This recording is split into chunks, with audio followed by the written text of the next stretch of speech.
Welcome to What's News. Why is it being bi-weekly? Welcome to What's News, our fortnightly look at the world of science. And we start this week with the Hubble Space Telescope, which is back.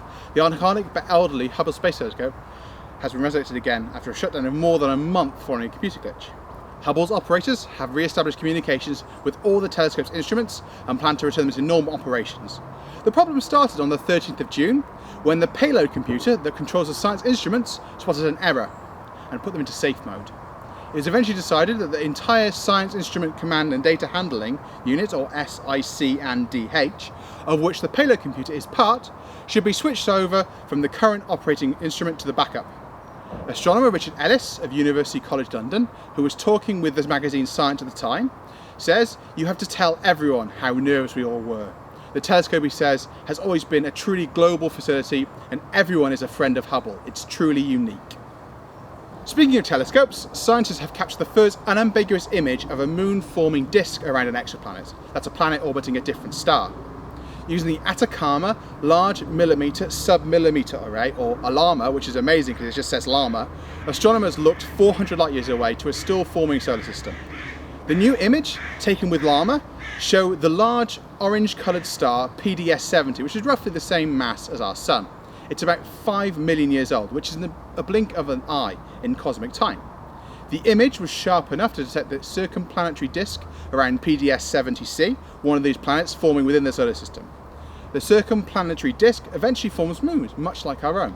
In fact, the rings of Saturn are the remains of one of these circumplanetary disks. These observations are unique so far and have been long waited for, in order to test the theory of planet formation and directly observe the birth of planets and their satellites, says astronomer Miriam Benetzi of the University of Grenoble. News is as yet unclear on whether or not these potential moons will have an effect on werewolves, but this presenter is sure in the future we will find out. The Borg have been discovered in a garden in California. Now, we aren't talking about these Borg, we are talking about strange and mysterious DNA sequences. These extraordinarily large and diverse DNA strands code for proteins that we had already identified, including proteins that can help to process methane and can affect how microorganisms in our soil behave. They were found to increase the ability of soil microbes to live and operate in changing soil conditions, as well as augment the ability of these microbes to control greenhouse emissions. The suspicion is that these Borgs came from an archaeon, a single-celled organism, called Menatheranopennidus, I think, but more research is needed to further isolate what strange and unusual places they originate from. And no, it's not a Borg cube. With an invention that is perfect for the weather this week, researchers have developed a material that can cool the body by up to 5 degrees C. This new type of fabric is designed to absorb the infrared radiation from the body and then re-emit that heat as a slightly different type of infrared called mid-infrared, or MIR.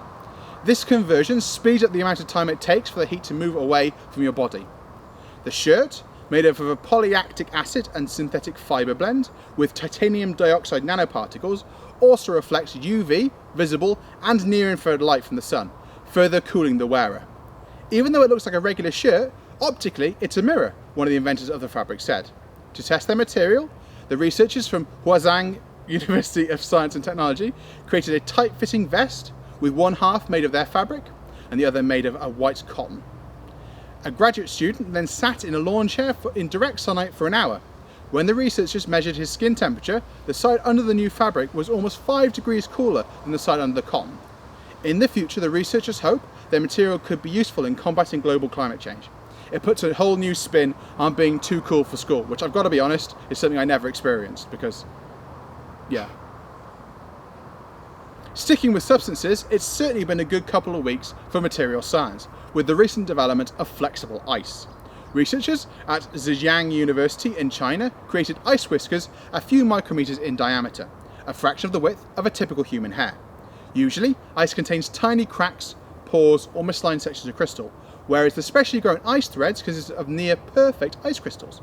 When manipulated at temperatures between minus 70 and minus 150 degrees C, the ice could be curved into a partial circle. When the bending force was released, the fibres sprang back to their original shape.